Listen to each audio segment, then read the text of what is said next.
October 12, 1944. The transport truck rumbled through the gates of Camp Butner, North Carolina, carrying cargo that no one at the facility had expected to receive. 23 German women prisoners of war, captured during the final Allied push through France, sat in silence as American soil passed beneath them for the first time. They wore the tattered remains of their Wehrmacht auxiliary uniforms, gray fabric stained with the mud of retreat and the dust of a world crumbling around them. Among them was 24-year-old Greta Hoffmann, a former radio operator from Dresden, who clutched a small photograph of her mother and younger sister against her chest. She had been told by her superiors that capture by Americans meant certain death or worse. Yet here she sat, alive and unharmed, being transported to a destination unknown. The truck stopped outside a series of wooden barracks surrounded by wire fencing. Not the brutal prison camps of their imagination, but simple military structures that looked almost ordinary. Guards approached, but their weapons remained lowered, their expressions more curious than hostile. Captain William Reynolds, the officer assigned to oversee the women's section of the camp, stood waiting as the prisoners disembarked.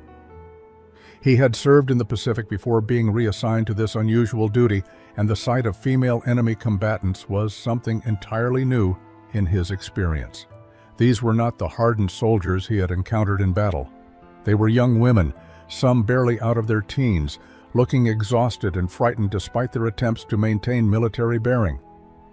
A young corporal named Thomas Miller stood beside Captain Reynolds, watching the women file past.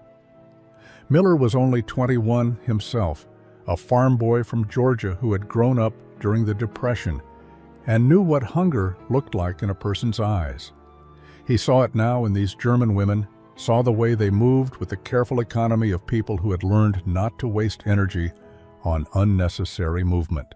The camp's administrative building became a processing center as each woman was registered, photographed, and assigned a barracks number.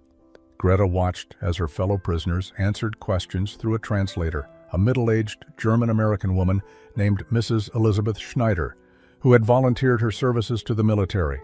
The questions were basic: name, rank, hometown, medical conditions. Nothing threatening, nothing cruel. It confused Greta more than violence would have.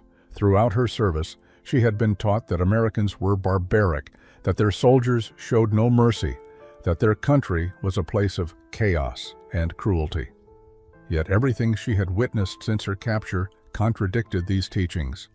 The American soldiers who had captured her unit outside of Nancy had shared their rations with the hungry prisoners. The medical officers who examined them had treated their wounds with the same care they would show their own troops, and now this camp, which looked nothing like the hellish prisons described in German propaganda. As evening fell on that first day, the women were led to their barracks. The buildings were clean, with real beds instead of the dirt floors they had expected. Blankets were distributed, thin but serviceable. The October air was turning cold, and Greta wrapped herself in the rough wool, wondering what tomorrow would bring in this strange captivity that felt nothing like the stories she had been told. The first morning at Camp Butner began with a bugle call that startled the German women from uneasy sleep. Greta woke disoriented, momentarily forgetting where she was, until the reality of wooden walls and unfamiliar faces reminded her. She was a prisoner in America, thousands of miles from everything she had ever known. The women dressed quietly, helping each other button uniforms and tie back hair with whatever scraps of ribbon or string they had managed to keep. There was an unspoken understanding among them that maintaining dignity meant maintaining appearance, even in captivity. They had been soldiers once, and some part of that identity clung to them despite their changed circumstances. An American guard, a middle-aged sergeant named Robert Chen, appeared at the barracks door. His family had immigrated from China when he was a child, and he understood what it meant to be viewed with suspicion, to be seen as perpetually foreign. He spoke slowly, using simple words and hand gestures to communicate that it was time for morning formation and breakfast. The women followed him across the compound to a large building that served as the camp mess hall. Greta had not eaten a proper meal in 3 days. The final weeks before her capture had been chaotic, with supply lines broken and rations reduced to almost nothing. She had survived on stale bread and whatever could be scavenged from abandoned farms. The smell that greeted them as they entered the mess hall was overwhelming. Coffee, real coffee, not the acorn substitute they had been drinking for months. Eggs, she could smell eggs cooking. And something sweet, something she could not immediately identify, but that made her stomach clench with sudden, desperate hunger. The women were directed to form a line, just like American soldiers did. They were handed metal trays, and then they watched in disbelief as camp cooks began serving them portions of food that seemed impossibly generous. Scrambled eggs, more than Greta had seen in a single serving since before the war. Thick slices of bread with real butter, strips of bacon that glistened with fat, and fruit, precious fruit that had disappeared from German tables years ago. 22-year-old Liesel Werner, standing behind Greta in line, began to cry silently. The tears ran down her face as an American cook, a heavy-set black man named Corporal James Washington, placed 2 additional strips of bacon on her tray. He noticed her tears, and his expression softened with something that looked like pity. The women carried their trays to assigned tables, moving mechanically, still processing what they were seeing. Around them, American soldiers ate casually, talking and laughing, as if this abundance was normal, as if food like this appeared at every meal without thought or gratitude. Greta sat down slowly, staring at her tray. This was enemy food, American food, and it represented everything she had been taught to despise about this country. Excess, waste, indulgence, while the rest of the world suffered. But her hands trembled as she picked up her fork, and her first bite of scrambled eggs tasted like nothing she could have imagined. For 3 days, the German women moved through Camp Butner in a state of suspended disbelief. Each meal brought the same impossible abundance. Each morning, the same generous portions appeared on their trays. They began to whisper among themselves during the brief moments when guards were not nearby, trying to make sense of what they were experiencing. Greta found herself watching the American soldiers more closely, studying them for signs of the cruelty she had been promised would come. But the guards remained consistently, frustratingly kind. They opened doors, offered assistance with heavy loads, and spoke in tones that suggested patience rather than contempt. It made no sense, according to everything she had been taught about America and Americans. On the 4th day, something changed in the mess hall routine. It was Sunday, October 15th, and the cooks had apparently decided to mark the day with something special. The women lined up as usual, but when they reached the serving counter, they found something unexpected waiting for them. Corporal Washington stood behind a large pan filled with what looked like fruit swimming in thick golden syrup, topped with a lattice of baked dough that had turned a perfect golden brown. The smell was intoxicating, a mixture of cinnamon, sugar, and something fruity that Greta could not quite identify. Through Mrs. Schneider, who had been brought in to help with communication, Corporal Washington explained what they were being served.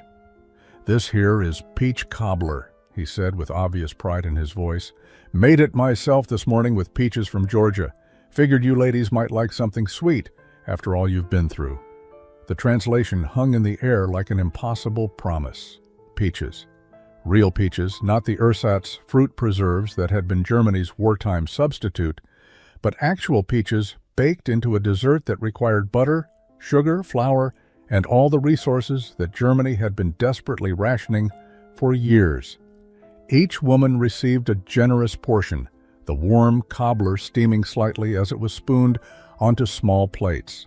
Greta carried hers back to the table with the same careful reverence she might show a precious artifact. Around her, the other women did the same, creating a strange, silent procession of enemy prisoners bearing American dessert. 20-year-old Anna Vogel was the first to taste it. She had been the youngest in their unit, barely old enough to serve, and she had joined the Auxiliary Corps with her mother's reluctant blessing only 8 months earlier. Now she lifted a spoonful of the cobbler to her lips, and her expression transformed. Her eyes widened, then closed, and a sound escaped her throat that was something between a gasp and a sob. The peach was soft, almost melting, sweet in a way that seemed impossible. The syrup carried flavors of vanilla and cinnamon. The crust on top provided a buttery contrast that completed something Anna had not realized was incomplete. This was not just food. This was abundance made manifest. Greta watched Anna's reaction for a long moment before she allowed herself to take her own first bite. The spoon felt heavy in her hand, weighted with more than just metal and cobbler. This simple act of eating felt like a betrayal of everything she had believed about the war, about Germany's cause, about the enemy she had been serving against. She had been told that America was a nation of excess built on the suffering of others, that their abundance came at the cost of the world's deprivation.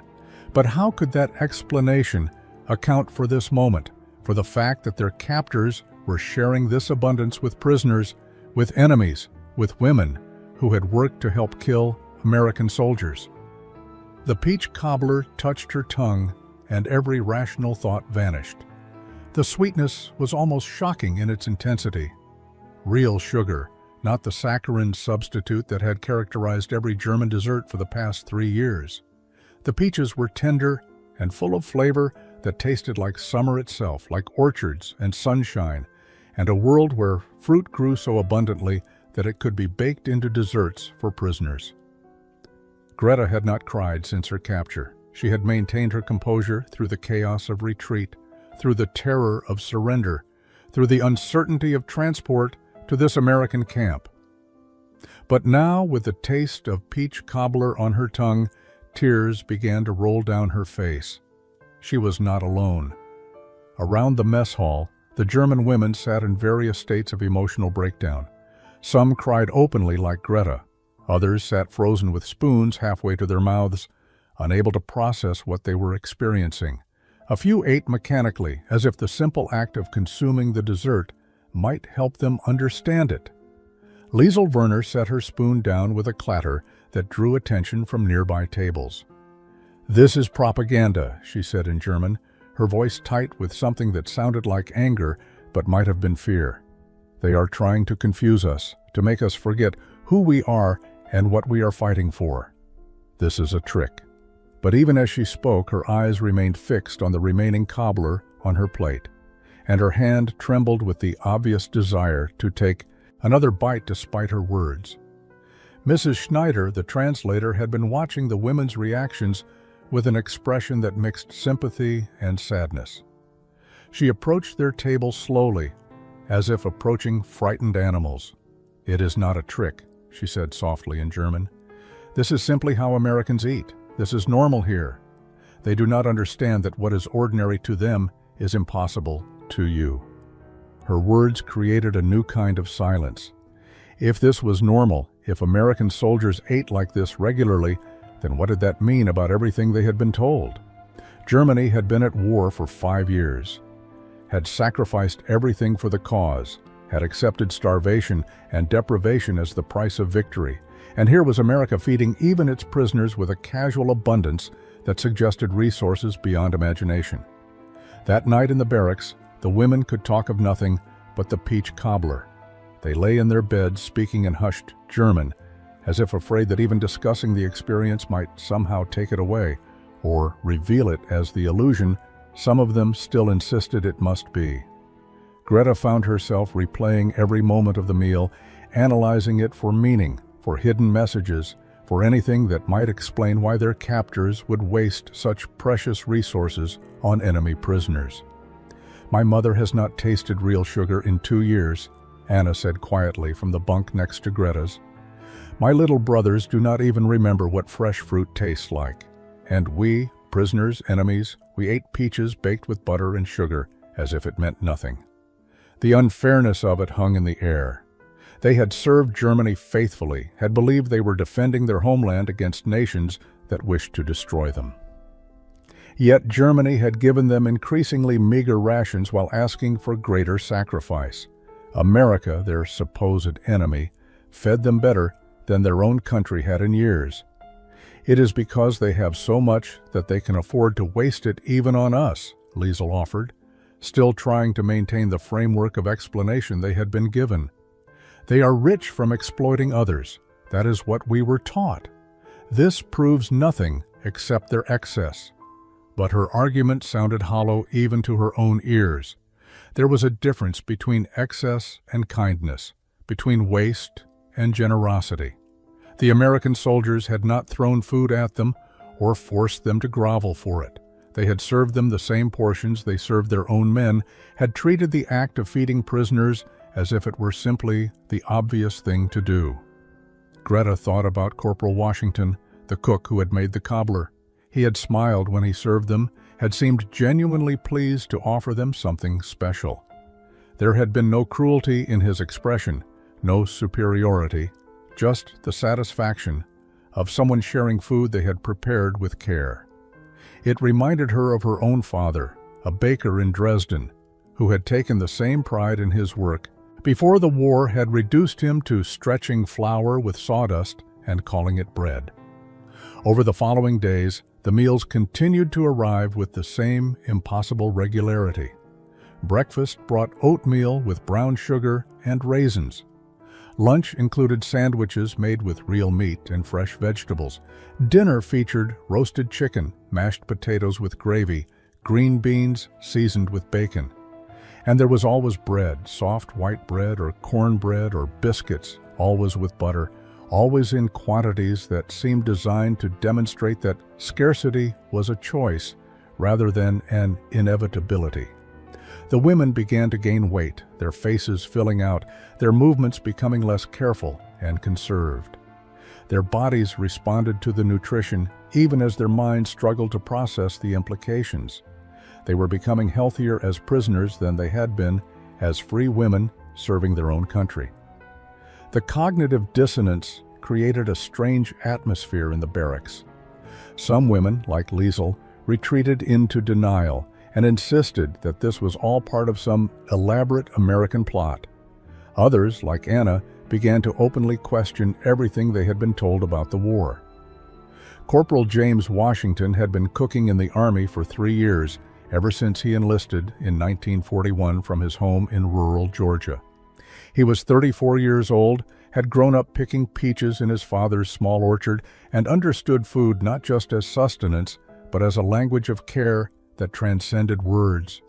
He had watched the German women's reactions to his peach cobbler with a mixture of satisfaction and sadness. Satisfaction because good food should provoke that kind of response, should remind people that pleasure and beauty still existed in the world. Sadness because their shock revealed how much they had been deprived, how thoroughly the war had stolen even simple joys from their lives. Washington had not expected to feel sympathy for enemy prisoners. He had cousins fighting in Europe, friends who had died at Normandy, and every reason to hate anyone who had worn a German uniform. But these women did not match the monsters described in propaganda films. They looked like his sister, like his neighbor's daughters, like any young women who had been caught up in circumstances beyond their control. On the Wednesday following the peach cobbler incident, Washington decided to make another special dessert. This time it was apple pie, made with apples from a local North Carolina farm and seasoned with cinnamon he had been saving for something worthwhile. He prepared 6 pies, enough for generous slices for all the German women and the American personnel assigned to their section of the camp. When the women entered the mess hall that evening and saw the pies cooling on the counter, their reactions were more controlled than before, but no less profound. They had learned to expect abundance now, but expectation did not diminish wonder. Greta received her slice and carried it to her usual table, but this time she paused before eating. She looked across the mess hall to where Corporal Washington stood, and in careful, heavily accented English she had been secretly practicing, she said, "Thank you." The words were simple, but they represented a bridge being built, a recognition that kindness deserved acknowledgement regardless of the uniform it wore. Washington nodded, understanding that her thanks carried weight beyond the immediate gesture. Other women began to follow Greta's example, offering their own halting English thanks or simply nodding with genuine gratitude. The atmosphere in the mess hall shifted subtly. The invisible wall between captors and prisoners, between Americans and Germans, began to develop small cracks. Mrs. Schneider, who witnessed these exchanges, felt tears prick her eyes.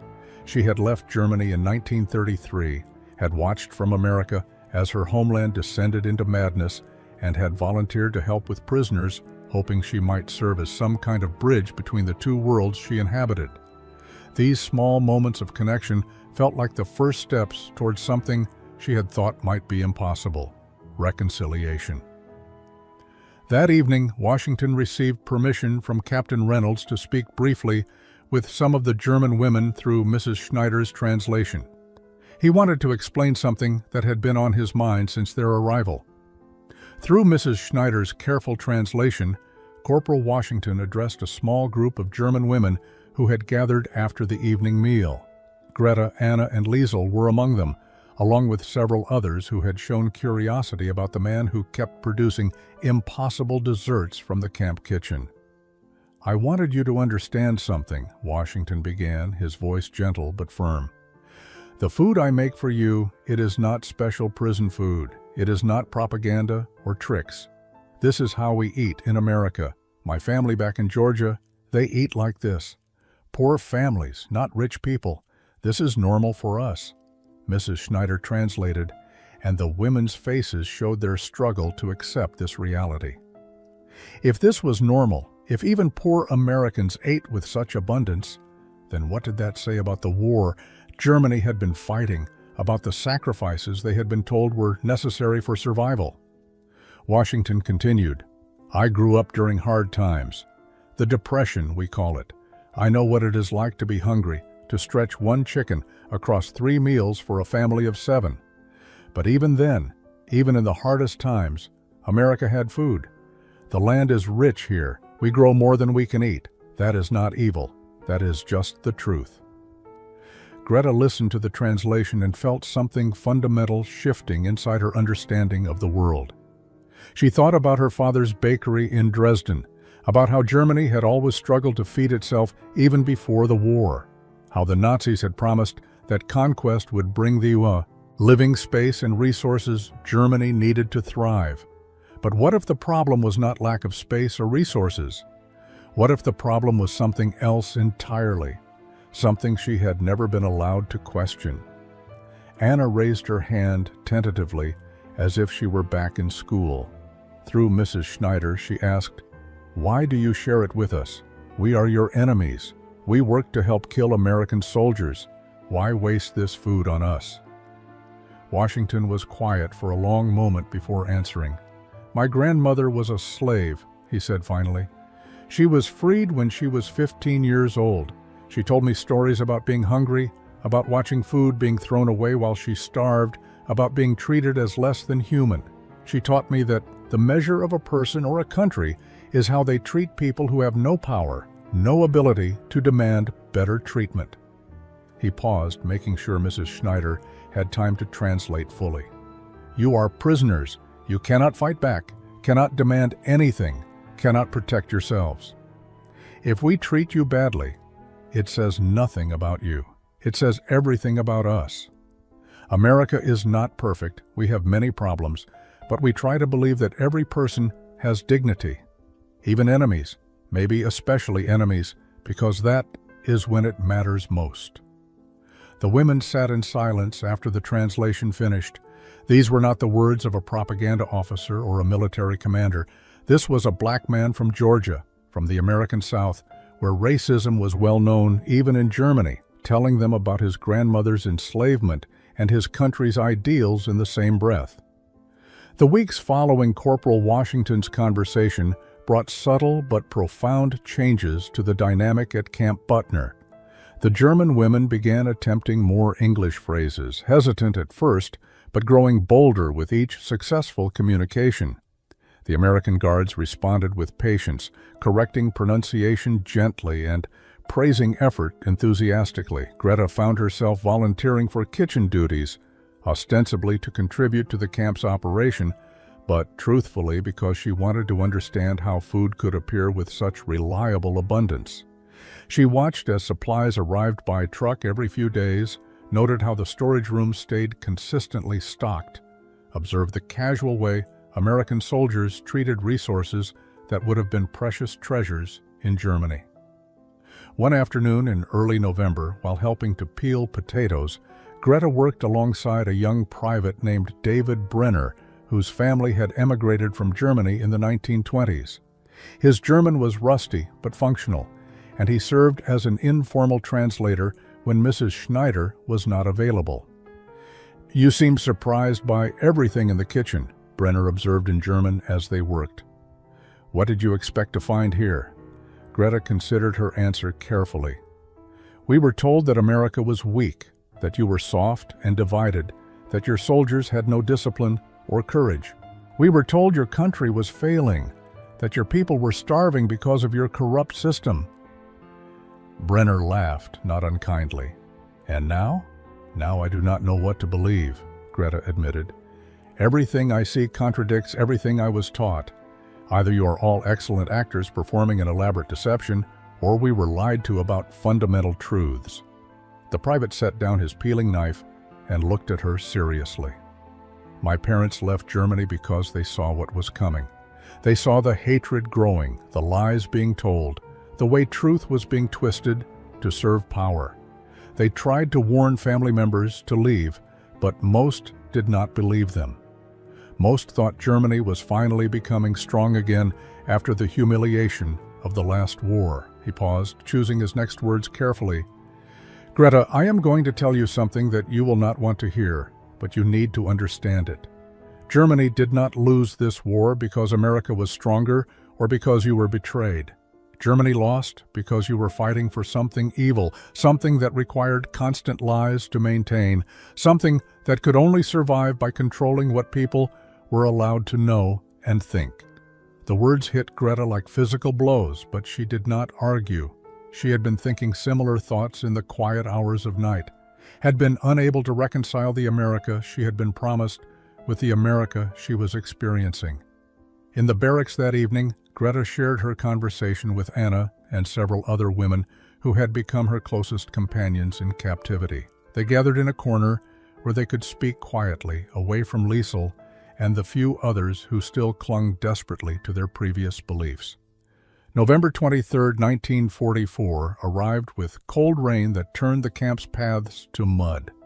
The German women woke to the sound of increased activity throughout the facility, American soldiers moving with purpose and unusual energy.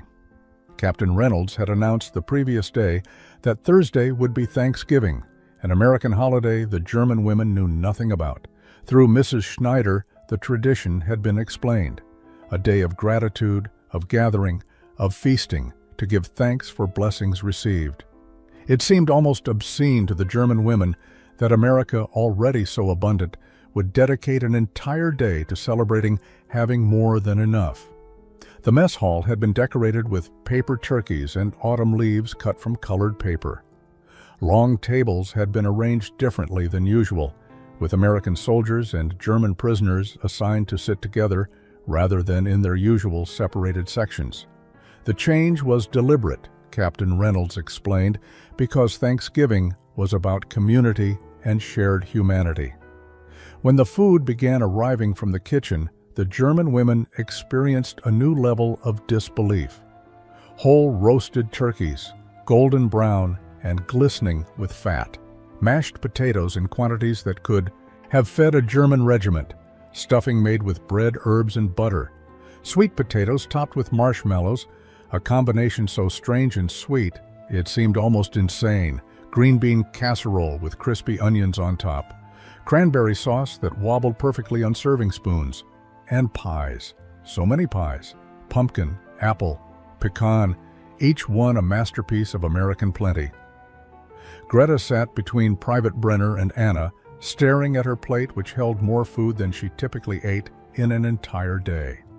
Around her, American soldiers ate with enthusiasm, but also with casual normalcy, as if meals like this were regular occurrences rather than once-in-a-lifetime miracles. Corporal Washington moved through the mess hall, checking on dishes and accepting compliments with obvious pride. When he reached the table where Greta sat, he paused and spoke to her directly in English, knowing she would understand at least some of his words. "This is my favorite holiday," he said, "because it reminds us that having enough is something to be grateful for, not something to take for granted or to hoard from others." The meal progressed with an atmosphere that felt almost dreamlike. American soldiers encouraged the German women to try everything, explaining dishes and sharing family traditions associated with various foods. Sergeant Chen described how his Chinese-American family had adapted Thanksgiving to include dishes from both cultures. Private Morrison talked about Thanksgivings on his Iowa farm, where neighbors would gather to share the harvest. As Greta took her first bite of turkey, moist and flavorful, in a way that German poultry had not been for years, she felt something break inside her. Not her spirit, but rather the shell of certainty that had surrounded her beliefs about the world. She had served Germany, believing it was the victim of international conspiracy. The Thanksgiving meal lasted for hours, far longer than typical camp meals. As plates were cleared and replaced with pie slices, the conversations between American soldiers and German prisoners deepened beyond polite small talk. The abundance of food had created a relaxed atmosphere where harder truths could be spoken. At Greta's table, Private Brenner had been joined by two other soldiers, Private Morrison from Iowa and Corporal Henderson, a medic from Pennsylvania. The conversation had turned inevitably to the war and what would happen when it finally ended. Morrison addressed the question to the German women through Brenner's translation. "Do you want to go home when this is over?" Anna answered first, her English improving enough that she could speak directly. "Home is gone. My city, Cologne, the letters from Red Cross say it is mostly rubble. My family, I do not know if they live. What is home when everything you knew is destroyed?" Corporal Henderson nodded slowly. "That is the tragedy of war. It does not just kill people. It kills the places and the certainties that made people feel safe in the world. I have seen it in France, the way entire towns just ceased to exist." Another German woman, Margaret Stein, spoke up in halting English. "But also, home is destroyed in different way. We thought we knew what Germany was, what it stood for. Now we learn about the camps, about the murders, about things so terrible we cannot speak of them. How do we go back to a country that did such things?" The American soldiers exchanged glances, recognizing the genuine anguish in her voice. This was not the defiant denial they had encountered from male German prisoners who refused to believe reports about concentration camps. These women were grappling honestly with information that destroyed their understanding of their own identity. Captain Reynolds, who had been moving through the mess hall, stopped at their table and addressed the group. "This is why we feed you well, why we treat you with respect. Not because we have forgotten what Germany did, but because we refuse to become the monsters we are fighting against. America wants to prove that democracy and human dignity can defeat tyranny and hatred. Every meal we share with you is part of that proof." Through Mrs. Schneider, who had joined the conversation, he continued, "When this war ends, we will need Germans who understand that there is another way to live, who have seen that strength does not require cruelty, that abundance can be shared rather than hoarded, that former enemies can become friends. You women may be among the first Germans to truly understand what America represents." Greta felt tears sliding down her face again, becoming a common occurrence since her capture. "We were taught that strength meant hardness, that compassion was weakness, that Germany had to be ruthless to survive in a hostile world. But you show us every day that this is a lie." December brought the first snow to Camp Butner, transforming the compound into something that reminded the German women painfully of home. They stood at the barracks windows, watching white flakes drift down, each one carrying memories of German winters, of families gathered around meager fires, of children who had grown up knowing only war and privation. The contrast between those memories and their current reality had become impossible to ignore. Greta had begun keeping a diary, writing in German, during the quiet evening hours. Her entries traced a journey from confusion to understanding, from denial to acceptance of truths she had spent her entire adult life refusing to see. She wrote about the peach cobbler that had started everything, about Corporal Washington's kindness, about the Thanksgiving feast that had demonstrated American values more clearly than any propaganda could have refuted them. But she also wrote about the weight of her new understanding, the burden of recognizing that she had been complicit, however unknowingly, in something monstrous. The German women had access to American newspapers now, and they read with growing horror about the liberation of concentration camps, about the systematic murder of millions, about atrocities committed in Germany's name. Some women, like Liesel, still insisted these reports were exaggerated or fabricated. But most, like Greta, could no longer maintain such comfortable denial. The evidence was too overwhelming, too consistent, too detailed to dismiss as enemy propaganda. Anna had stopped eating for 2 days after reading about Auschwitz. She sat in the mess hall staring at the abundant food, unable to reconcile American plenty with German horror. How could these two realities exist in the same world, in the same war? How could she have been serving a government that starved and murdered millions, while America fed even its prisoners with casual generosity? Dr. Patricia Morrison, the camp's psychologist, had been brought in to speak with the German women who were struggling most profoundly with these revelations. She was a woman in her 40s, educated at Columbia University, and experienced in helping people process trauma and moral injury. Through Mrs. Schneider's translation, she explained concepts that the German women had never encountered in their rigid, authoritarian education. What you are experiencing is called cognitive dissonance, Dr. Morrison said during a group session. It is the psychological distress that occurs when your beliefs are contradicted by undeniable evidence. Your minds are trying to reconcile what you were taught with what you are learning, and the gap between them is causing you genuine pain. Greta listened carefully, finding comfort in having a name for the turmoil inside her. How do we live with this knowledge? She asked. How do we accept that we served evil while believing we were serving good? Dr. Morrison's answer was measured and thoughtful.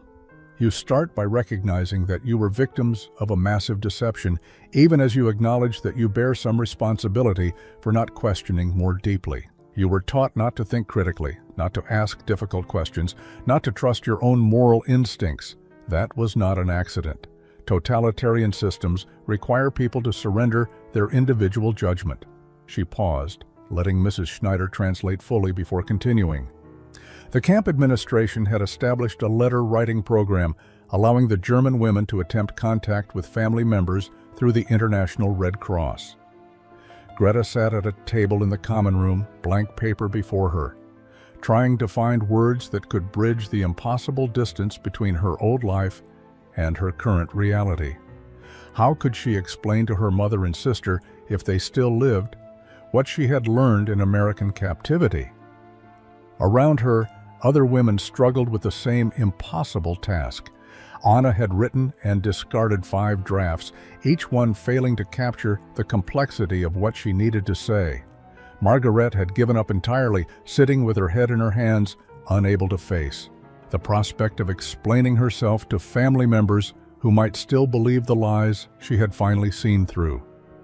The letters they did manage to write were careful, constrained by both censorship requirements and emotional impossibility. They could report that they were alive, healthy, and being treated well. They could ask for news of family members and home conditions. But they could not write the truth that burned inside them, that everything they had believed was false, that they had been fools and tools of evil, that American captivity had freed them in ways their own country never had. Greta's final draft was brief and inadequate. Dear Mama and Elsa, I am alive and well in America. I am being treated with kindness I do not deserve. I pray you both survive the bombing and the chaos. I have learned things I wish I did not know, and I am no longer the daughter and sister who left Dresden to serve the Reich. I hope someday I can explain, but I do not have words now. Please know that I love you, and I am ashamed. Your Greta. She sealed the envelope knowing it would likely never arrive, that the address in Dresden might lead to nothing but rubble, that her family might be among the countless German dead. But writing it had been necessary, an acknowledgement that her old life deserved recognition, even as she accepted it could never be reclaimed. Private Brenner, who often helped with translation and communication, noticed the women's distress over their letter-writing attempts. He approached Captain Reynolds with a suggestion that the captain initially resisted, but eventually approved. A special evening session where the German women could speak freely about their feelings without censorship or judgment, with the understanding that their words would not be recorded or reported. That evening, 15 women gathered in the common room. Dr. Morrison facilitated, with Mrs. Schneider translating. The captain had insisted on being present, feeling it was his responsibility to hear whatever the women needed to say. What emerged over the next 3 hours was a collective unburdening of guilt, shame, confusion, and grief. The women spoke of their recruitment into auxiliary service, of their genuine belief that they were defending Germany against unjust enemies. They described the gradual erosion of that certainty, the small moments of doubt they had suppressed, the questions they had been afraid to ask. They talked about the peach cobbler, about how something as simple as a dessert had cracked open their certainty. Christmas of 1944 approached with the same generous spirit that had characterized Thanksgiving. The German women had been at Camp Butner for 2 months now, and the transformation in their appearance was remarkable. They had gained healthy weight, their skin had cleared, their hair had regained shine. Proper nutrition had restored them physically, even as their psychological journey remained turbulent and unresolved. Captain Reynolds had authorized the women to create Christmas decorations, and they threw themselves into the project with an enthusiasm that surprised even themselves. They cut paper snowflakes, created wreaths from pine branches gathered outside the compound, and taught American soldiers German Christmas carols. The cultural exchange felt natural now, comfortable in a way that would have been unthinkable when they first arrived. Corporal Washington had been planning his Christmas menu for weeks. He wanted to create something that honored both American traditions and German memories, a meal that would serve as a bridge between the women's past and present. On Christmas Eve, he prepared sauerbraten, using a recipe his grandmother had learned from German neighbors in Georgia, serving it alongside traditional American sides. When the German women entered the mess hall that evening and smelled the familiar scent of sauerbraten, several began crying before they even sat down.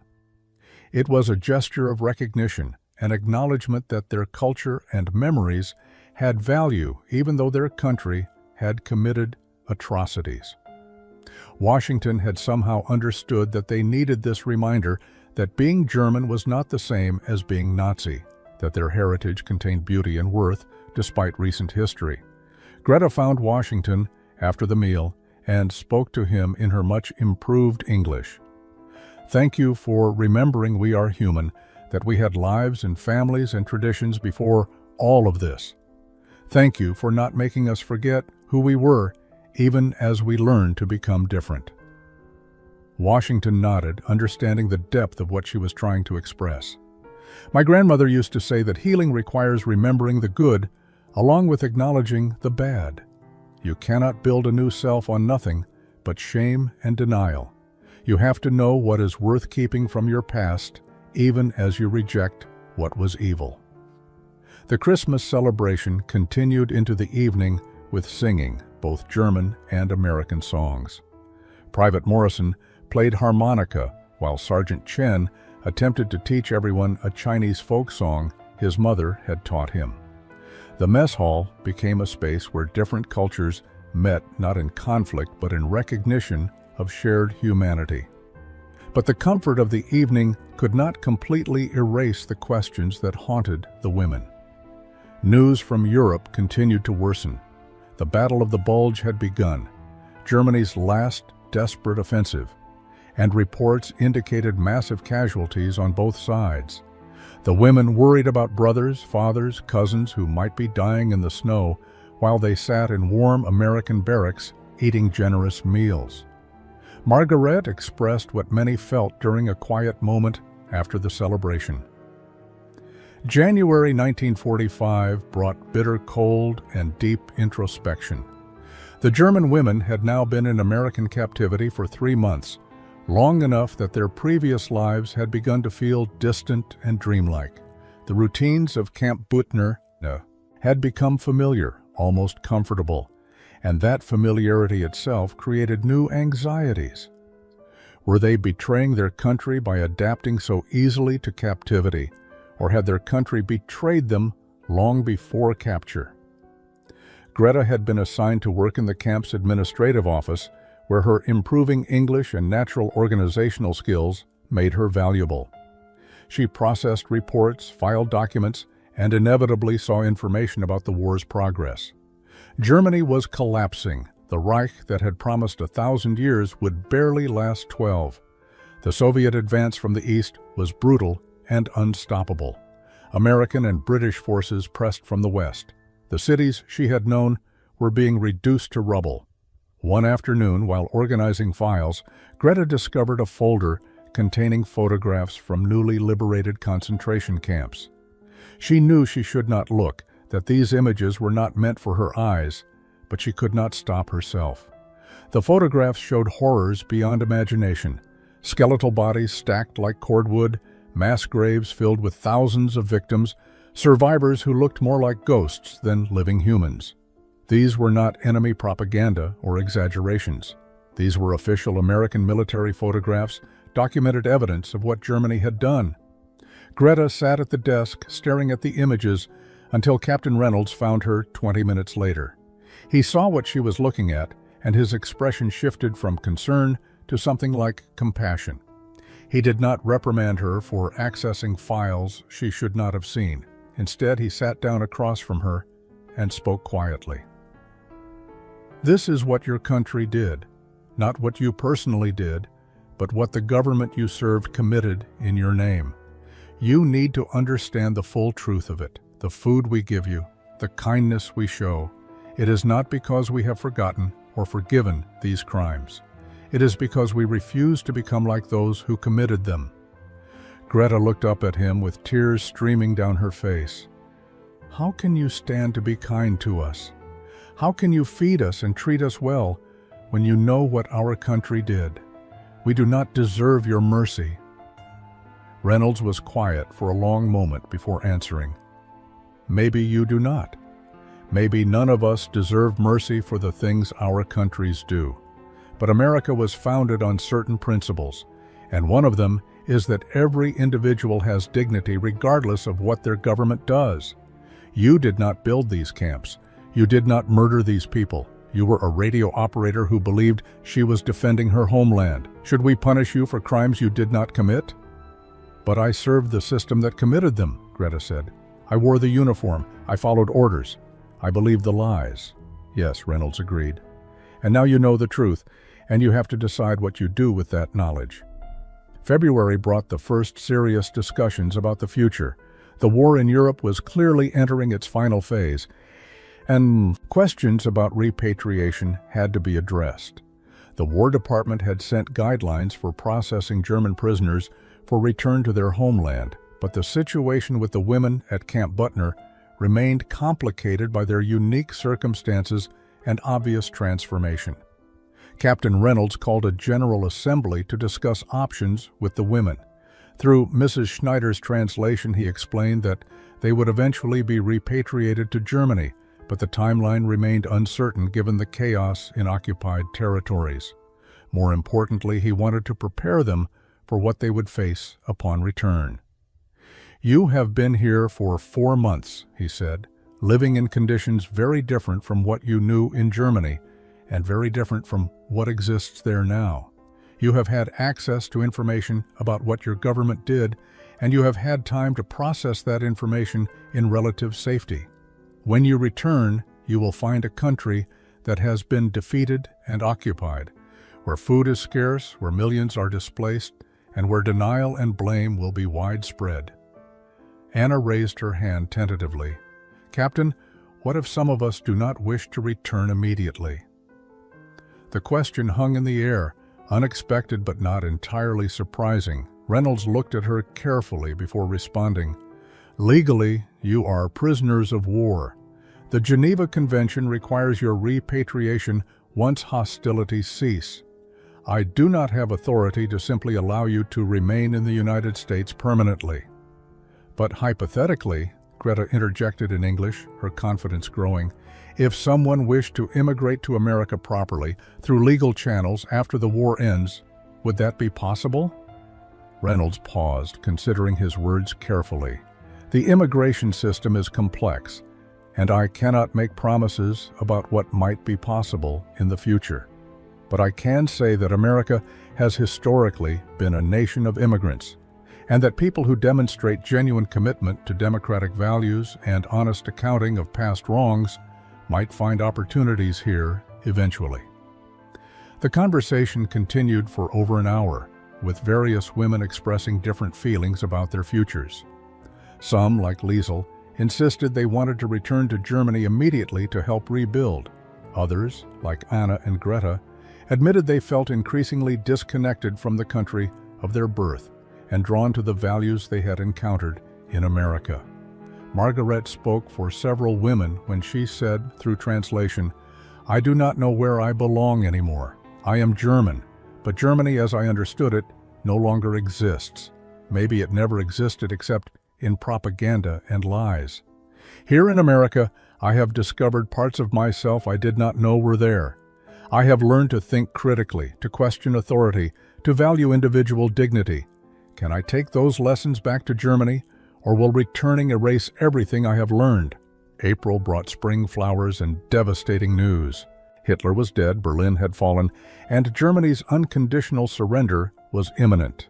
The war in Europe would soon be officially over, and with that end would come the formal repatriation of all prisoners of war.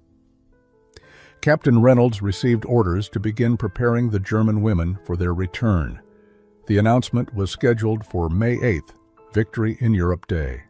The compound gathered in the mess hall, American soldiers and German prisoners together, to listen to the official declaration that the war had ended. There was no celebration among the German women.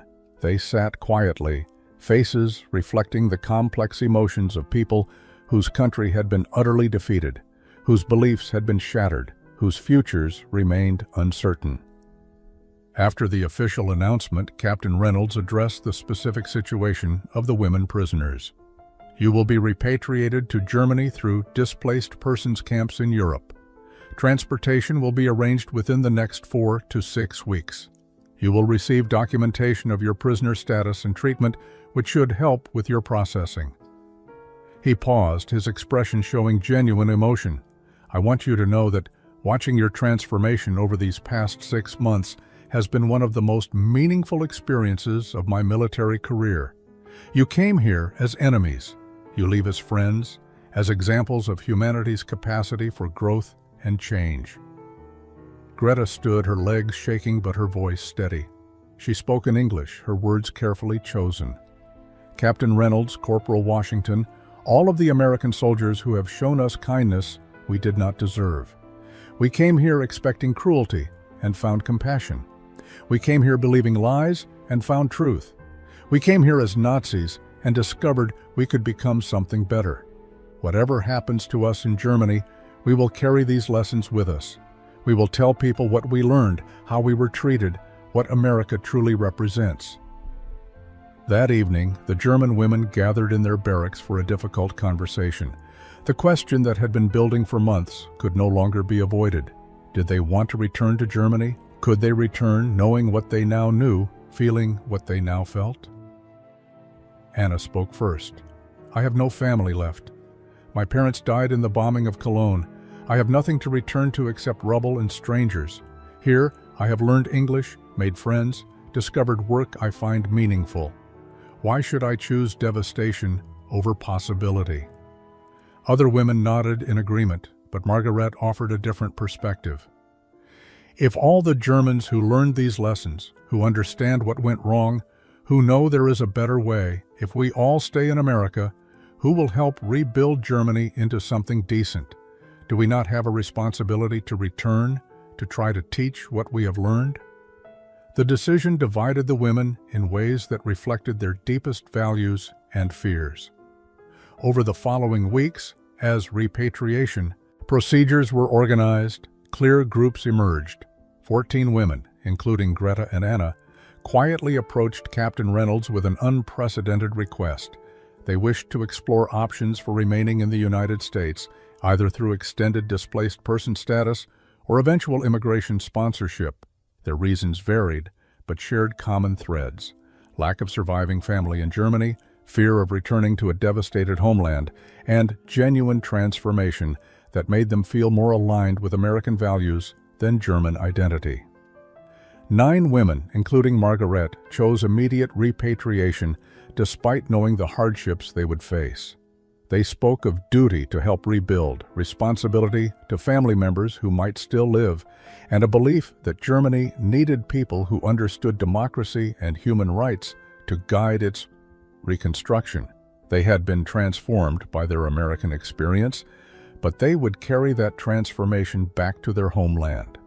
Liesel and a handful of others remained trapped in denial, insisting until the end that the reports about concentration camps were exaggerated, that Germany had been unfairly defeated, that returning home would vindicate their beliefs. Captain Reynolds watched these women with sadness, knowing that they had learned nothing from their captivity except resentment.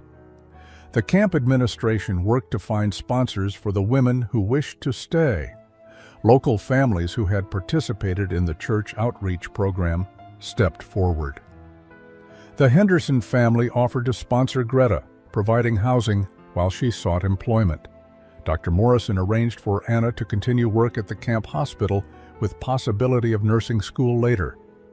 Others found placements with families throughout North Carolina and neighboring states.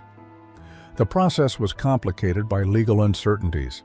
These women were still technically enemy prisoners of war, and immigration law had not anticipated people in their situation.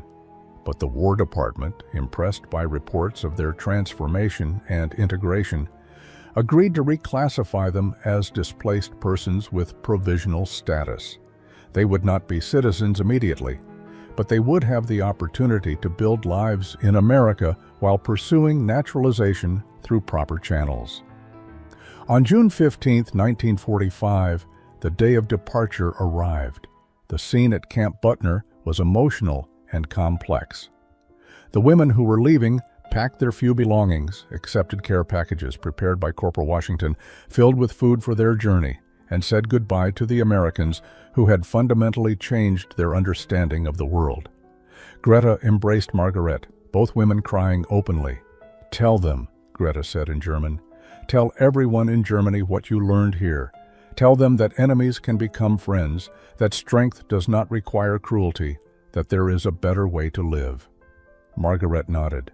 "And you remember where you came from. Do not forget you are German, even as you become American. We need Germans in America who understand both worlds, who can help build bridges between former enemies." The trucks arrived to transport the departing women to the port. Captain Reynolds stood at attention as they boarded, saluting them with the respect due to soldiers rather than prisoners. 25 years later, in 1970, Greta Hoffman Henderson stood in her kitchen in Charlotte, North Carolina, preparing peach cobbler for her daughter's birthday party. Her hands moved with practiced confidence, measuring flour and sugar, slicing Georgia peaches that her husband had brought home from the farmer's market. The recipe was Corporal Washington's, shared with her before he retired from the Army in 1952. They had remained friends over the decades, their bond forged in that strange time when enemy and captor had discovered shared humanity. Greta's daughter, Margaret, named for both Captain Reynolds and Greta's mother, helped with the preparation. At 16, Margaret had heard her mother's story many times, but never tired of it. The tale of how a simple dessert had begun the transformation that led to everything. Greta's American citizenship, her marriage to David Henderson, the family they had built together. "Mom, do you ever regret not going back to Germany?" Margaret asked as they worked. Greta considered the question carefully, as she always did. "I regret that I cannot know what happened to my mother and sister. I regret that I served, however briefly and unknowingly, a government that committed such evil. I regret the years lost to lies and hatred. But do I regret choosing America? No. This country gave me the chance to become someone better than I was, to build a life based on truth rather than propaganda, to raise a daughter who has never known what it means to be hungry or afraid or told that some people matter less than others." That evening, as family and friends gathered for the birthday celebration, Greta served her peach cobbler and watched people's faces as they tasted it. The same pleasure, the same satisfaction that she had seen in Corporal Washington's expression when he served it to confused German prisoners 26 years earlier. Food as a language of care, as a bridge between different worlds, as proof that abundance shared is better than scarcity hoarded. Anna had kept her promise too, becoming Dr. Anna Vogel after completing medical school and dedicating her career to treating underserved communities. She often said that every patient she helped was a small act of atonement for the sins of her youth, for the uniform she had worn and the government she had served. Margaret had returned to Germany and become a teacher, educating new generations about the dangers of totalitarianism and the importance of critical thinking.